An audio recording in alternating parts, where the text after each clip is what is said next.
Sebelum kita mulai, saya ingin mengucapkan terima kasih banyak kepada teman-teman yang sudah bergabung sebagai member di channel yang masih berkembang ini.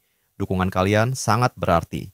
Kalau ada yang ingin mentraktir Mimin Kopi, bisa langsung klik link Saweria di deskripsi. Tanpa berlama-lama, langsung saja kita menuju ke videonya. Hyunwoo menjelaskan tentang ruang sistem dan Avi, tetapi Nuh tampak terkejut karena ia tidak pernah membuat tempat seperti itu. Mendengar hal tersebut, Hyunwoo juga ikut terkejut, karena sebenarnya ruang sistem itu seharusnya tidak ada. Untuk memperjelas, Nuh menunjukkan sesuatu yang menyerupai mesin pencari, fitur yang umumnya dimiliki oleh setiap Gordian di tingkat manapun. Namun, Hyunwoo merasa bahwa ia tidak pernah mendapatkan sistem seperti itu. Nuh mulai berspekulasi bahwa ruang sistem dan AV mungkin adalah administrator yang diciptakan oleh dirinya dan rekannya yang telah menghilang. Tidak mungkin 3 orang yang berkhianat yang menciptakannya. Hyunwoo membayangkan tingkah kocak AV dan merasa sulit percaya bahwa AV bisa menjadi seorang administrator. Namun, ia tetap bertanya, apakah ada cara lain untuk masuk ke ruang sistem itu? Nuh menjawab bahwa ia mungkin bisa mencari tahu caranya, tetapi butuh sedikit waktu, meskipun tidak akan lama. Hyunwoo menghela napas lega karena masalah ini bisa segera diselesaikan. Ia kemudian meminta Nuh untuk melanjutkan penjelasan yang sempat terhenti akibat kedatangan Conqueror kemarin. Di tempat lain, jauh dari bumi, sosok dengan aura ungu gelap memanggil bawahannya, orang yang telah memerintahkan Conqueror untuk membunuh Hyunwoo, tetapi gagal. Sosok itu marah besar dan meminta penjelasan atas tindakan bawahannya. Bawahan itu tertunduk, jari-jarinya mencengkeram pahanya dengan erat, lalu menjawab dengan suara penuh ketegangan, "Aku tidak bisa membiarkan irregular itu hidup." Sosok itu menatapnya tajam, lalu berkata bahwa mereka sebenarnya memiliki pemikiran yang sama. Namun, ia tidak sepenuhnya menyalahkan bawahannya. Sebagai gantinya, ia membebaskan bawahannya untuk bertindak sesuka hati tanpa batasan apapun, dengan satu syarat. Dalam waktu 1 bulan, katanya dengan suara dingin, "Kalau kau bisa membunuh Hyunwoo, maka dia bukan siapa-siapa. Tapi kalau dia bertahan dan berhasil sampai ke hadapanku, maka ini akan menjadi perjamuan yang sangat menarik." Kembali ke perbincangan Hyunwoo dan Nuh. Hyunwoo menyimak penjelasan Nuh bahwa menara ini telah menyimpang dari tujuan awalnya. Seharusnya, menara ini adalah tempat ujian bagi para climber untuk naik ke atas. Namun, kini mereka dipaksa untuk memanjat. Meskipun beberapa memiliki tujuan pribadi yang tidak bersifat paksaan. Beberapa dari mereka hanya mengejar achievement tanpa peduli dampaknya. Hyunwoo berpikir bahwa para climber menghancurkan tempat ini demi mendapatkan achievement, seperti seorang psikopat yang haus akan pencapaian. Nuh menghela napas dan menatap Hyunwoo dengan serius. Dari awal mereka memang tidak normal. Mereka melakukan segalanya demi keuntungan mereka sendiri. Kemudian, Nuh mengajukan sebuah penawaran. "Hyunwoo, apakah kau mau bergabung denganku untuk menjatuhkan mereka yang berada di puncak menara?" Adegan berpindah ke mansion di lingkungan Cheonho. Karena kedua muridnya tidak ada, Hyunwoo merasa rumah itu lebih sepi dari biasanya. Namun, matanya tertuju pada Gumiho yang sedang tidur. Meski dalam wujud manusia, cara tidurnya masih menyerupai rubah. Hyunwoo mendekatinya dan membangunkannya. Gumiho langsung tersentak bangun, lalu menatapnya dengan mata mengantuk. "Apa tujuanmu memanjat menara?" tanya Hyunwoo tiba-tiba.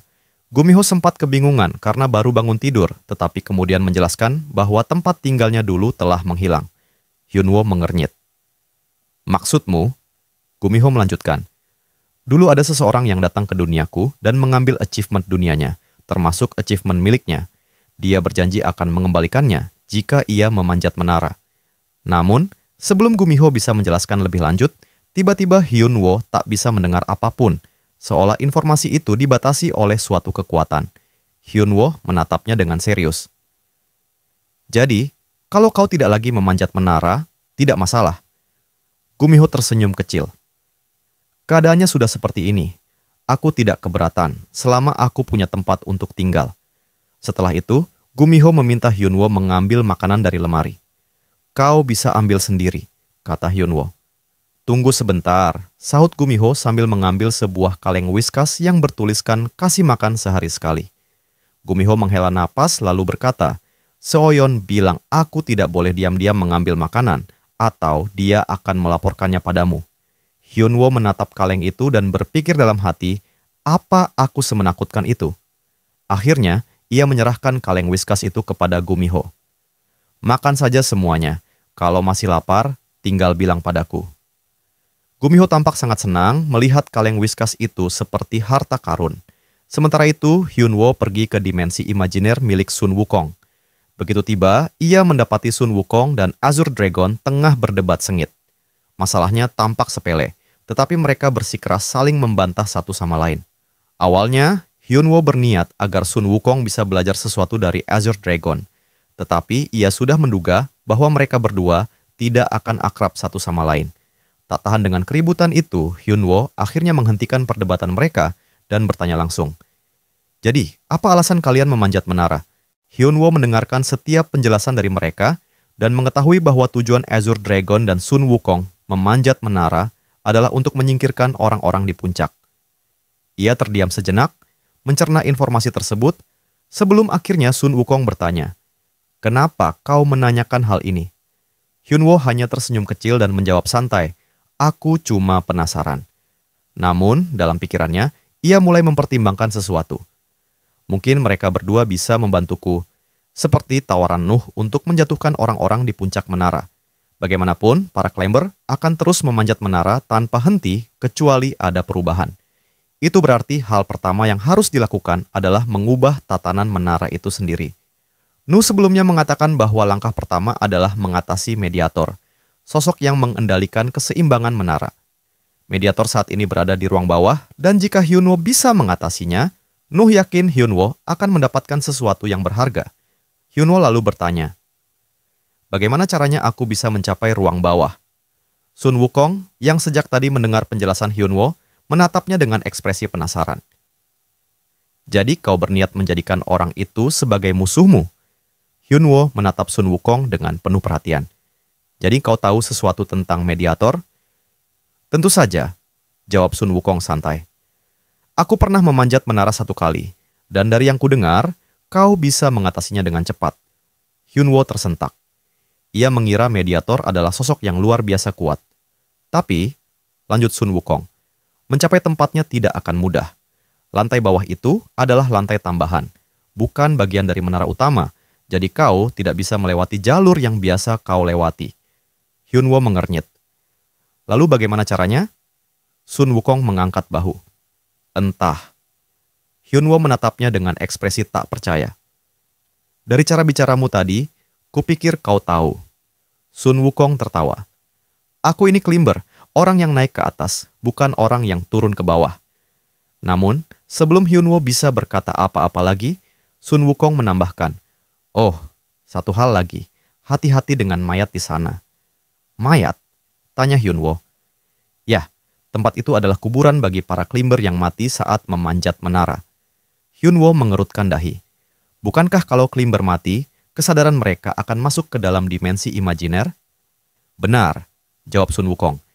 "Tapi hanya mereka yang tidak cukup kuat yang benar-benar menghilang. Mereka yang sangat kuat bisa mempertahankan kesadarannya di dalam ruang imajiner, sementara tubuh mereka tetap berada di lantai bawah." Hyunwoo bertanya lagi, "Kenapa mereka dipisahkan begitu?" Sun Wukong terdiam sejenak, lalu menjawab, "Menurut yang kudengar, itu karena..." Namun, sebelum Sun Wukong bisa melanjutkan, tiba-tiba suara itu terputus, seolah ada batasan yang mencegah informasi tersebut disampaikan. Hyunwoo menghela napas, lalu bertanya, "Kalau aku harus turun dari lantai ini ke lantai 1 dulu, berapa lama waktu yang dibutuhkan?" "Kalau kau naik awan Kinton, sekitar 10 hari, jawab Sun Wukong santai. Hyunwoo mendengar itu dan memutuskan untuk menemui Nuh terlebih dahulu sebelum pergi.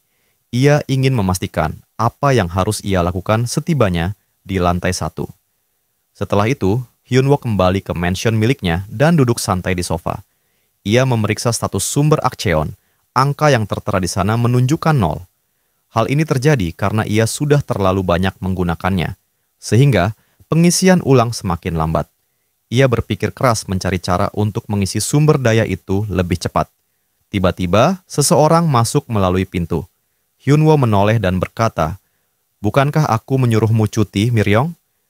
Namun, saat melihat lebih dekat, ia menyadari Miryong telah dirasuki oleh Mighty Chaos, tampak dari tanduk yang muncul di kepalanya. Hyunwoo langsung bersikap waspada. Namun, sebelum Mighty Chaos bisa menjelaskan sesuatu, Hyunwoo sudah mencengkeram tanduknya. Terjadi tarik-menarik di antara mereka, sementara Mighty Chaos memohon agar dilepaskan. Akhirnya, Hyunwoo melepaskannya dan mulai mendengarkan penjelasannya. Mighty Chaos menjelaskan bahwa saat ini Miryong sedang berlatih di dimensi imajiner miliknya, dan ia dipercayakan untuk menjaga tubuh Miryong sementara. Aku tidak punya niat jahat, lanjutnya. Aku hanya tertarik karena gelombang energi kita berdua serupa. Miryong memiliki potensi untuk berkembang seperti aku. Namun, sebelum ia menjelaskan lebih jauh, ia tiba-tiba berhenti. Tapi, mungkin aku akan memberitahumu nanti kalau angan-anganku sudah tercapai. Hyunwoo mempertimbangkan menghajar Mighty Chaos agar ia mau menjelaskan lebih lanjut. Tetapi ia juga merasa bahwa Mighty Chaos memang tidak punya niat jahat terhadap Miryong. Akhirnya, ia bertanya, "Kenapa tiba-tiba Miryong ingin berlatih?" Mighty Chaos menjawab santai, "Aku menyarankannya. Dia frustasi setelah kalah melawan Ice Spirit. Seharusnya dia sedang bertarung melawan bawahanku sekarang, berlatih untuk mendapatkan achievement Hyakyako." Hyunwoo berpikir, bagus kalau dia menjadi lebih kuat. Soalnya mulai sekarang, para climber akan terus memanjat menara ini. Lebih baik dia memperkuat dirinya sendiri. Tiba-tiba, Mighty Chaos memasang ekspresi aneh dan berkata, "Ngomong-ngomong, aku ingin meminta tolong sesuatu." Hyunwoo melihat wajahnya yang tampak mesum dan langsung merasa tidak enak. "Apa?" Mighty Chaos tersenyum. "Ini bukan masalah besar. Aku hanya ingin kau menghabiskan malam bersamaku." Skidipapap. Hyunwoo terdiam sejenak, lalu tersentak kaget. Singkat cerita, kini Hyunwoo sudah berada di bahtera Nuh, duduk di depan Nuh dengan ekspresi yang masih sama seperti sebelumnya. Nuh menatapnya dengan bingung. "Kenapa wajahmu begitu?" Hyunwoo mengalihkan pembicaraan. "Ngomong-ngomong, tidak ada cara lain untuk langsung masuk ke tempat ini." Nuh mengerutkan kening. "Maksudmu?" "Sumber Akcheon harus terisi dulu supaya aku bisa ke sini, dan aku harus membunuh monster untuk mengisinya. Itu merepotkan." Nuh berpikir sejenak sambil menyeruput tehnya, lalu berkata, "Aku bisa membuatkan artefak baru untukmu, tapi aku butuh waktu 2-3 minggu." Hyunwoo tidak mempermasalahkannya dan kembali ke pembicaraan serius.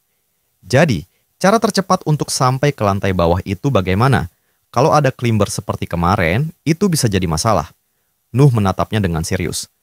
"Ada satu cara, kau harus mencari item mediator." Hyunwoo bertanya kepada Nuh, "Apa itu item mediator?" Nuh menjelaskan bahwa benda itu serupa dengan cara Hyunwoo datang ke tempatnya sekarang. Untuk mencapai lokasi sang mediator, Hyunwoo juga memerlukan item tertentu yang berkaitan.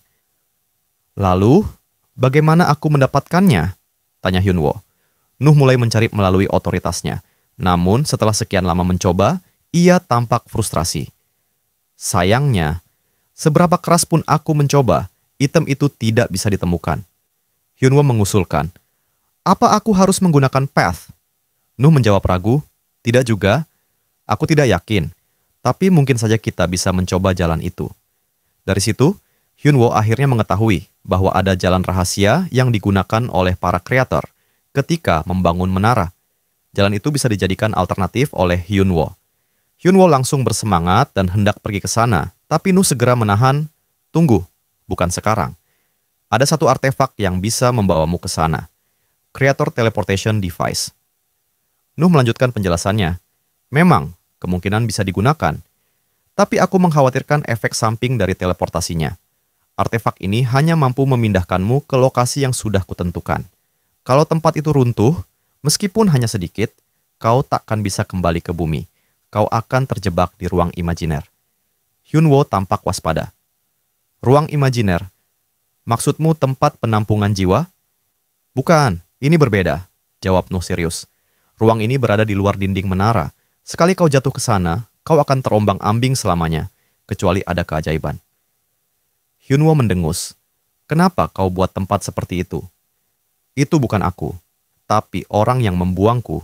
Dialah yang menciptakan tempat itu," balas Nuh dingin. Nuh kemudian menyebutkan ada dua cara. Menggunakan artefak teleportasi untuk menemukan jalan rahasia atau mengikuti jalan khusus para climber. Hyunwoo bertanya, "Kalau pakai artefak ini, berapa lama waktunya?" takkan lama kalau kau berhasil menemukan jalan rahasia saat tiba di lantai 1, jawab Nuh. Hyunwoo mulai berpikir dalam hati. Jadi ini soal pilihan, aman tapi lambat, atau cepat tapi penuh risiko. Akhirnya, ia memutuskan, kalau begitu, tidak ada pilihan lain. Aku akan gunakan artefak itu. Sementara itu, di markas Guild Dark milik Hanarin, Ancient Book mendesak Hanarin untuk mempelajari buku tua itu, tapi Hanarin sama sekali tidak tertarik. Dalam hatinya, Hanarin hanya merindukan sesuatu. Setelah mendengar kebenaran dunia dari Master, ia sempat berpikir untuk mempelajari kemampuan Koman. Tapi begitu tahu bahwa Miryong sedang berlatih, itu berarti Masternya kini sedang sendirian.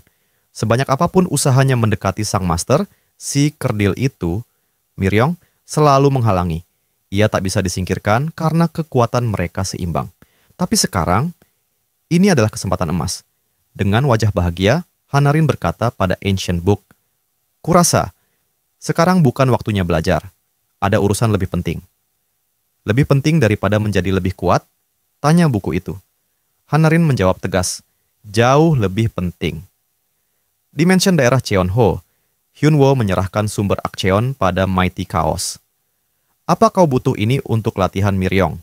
tanya Hyunwoo. Mighty Chaos mengangguk. "Benar, dia sedang berusaha mendapatkan achievement." Tapi Hyunwoo menatapnya curiga.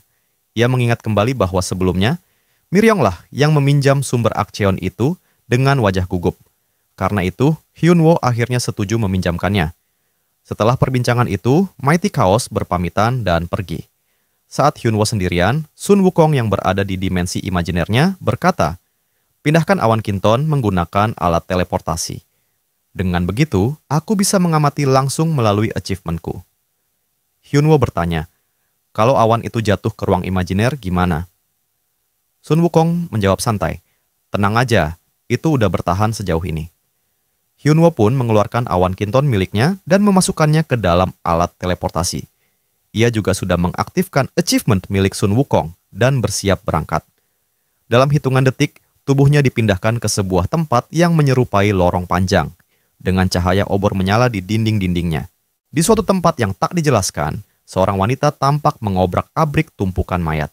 Tangannya terus menggali, mencari sesuatu, hingga akhirnya, saat ia menemukannya, senyum kecil tersungging di bibirnya.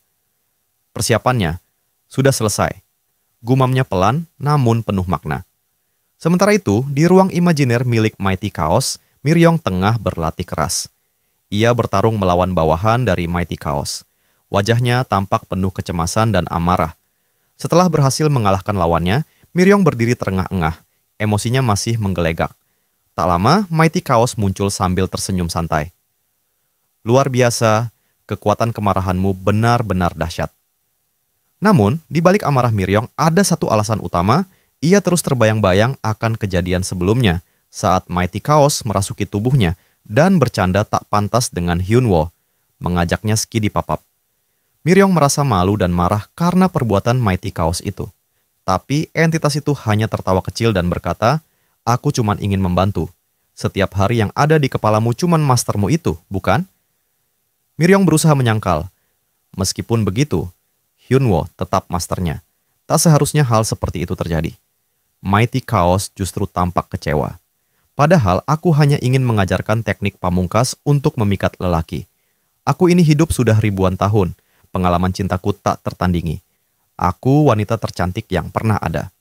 Ia lalu bertanya dengan senyum menggoda, "Kau mau belajar teknik itu, Miryong?" Wajah Miryong menunjukkan rasa penasaran, namun ia tetap bersikukuh. "Aku tak butuh hal seperti itu." Mighty Chaos pun akhirnya menyerah. "Baiklah, tapi setidaknya selesaikan dulu achievementmu. Setelah itu, baru aku ajari teknik rahasia pemikat lelaki." Di tempat lain, Hyunwoo melangkah hati-hati di dalam menara, dan akhirnya bertemu dengan penjaga lantai 1, seekor Lunar Wolf. Belum sempat penjaga itu bertanya siapa dirinya, Hyunwoo langsung melesat dan menghantam makhluk itu dengan satu pukulan telak. Tanpa disangka, Lunar Wolf langsung tumbang. Hyunwoo mengernyit. Ternyata lemah sekali. Ia lalu mencari kunci gerbang lantai 1. Begitu menemukannya, Hyunwoo memperhatikan pintu besar yang berdiri kokoh di depannya. Matanya menelusuri lekukan dan akhirnya menemukan lubang kunci. Ia segera memasukkan kunci itu dan pintu pun terbuka perlahan. Saat melangkah masuk, lantai 1 menyambutnya dengan pemandangan mengerikan. Puluhan mayat berserakan tanpa nyawa, aroma kematian memenuhi udara. Di tempat lain, Hanarin tengah duduk bersama Ancient Book, berusaha mempelajari kemampuan Koman. Namun jelas terlihat, semangatnya tak ada. Sebelumnya, Hanarin sangat bersemangat untuk menghabiskan waktu berdua dengan masternya. Tapi ternyata Hyunwoo sudah pergi lebih dulu. Padahal ini kesempatan emas, Miryong lagi nggak ada. Gerutunya kesal. Ancient Book memperhatikan Hanarin yang terus larut dalam emosinya dan mulai berpikir. Ia tahu, kondisi emosional seperti ini bisa menjadi penghambat serius dalam proses Hanarin menjadi Librarian of Ancient. Aku punya ide, ujar Ancient Book. Kau mau menggoda mastermu? Hanarin langsung menatap serius. Apa yang kamu bicarakan? Ancient Book melanjutkan. Koman yang baru saja kau pelajari.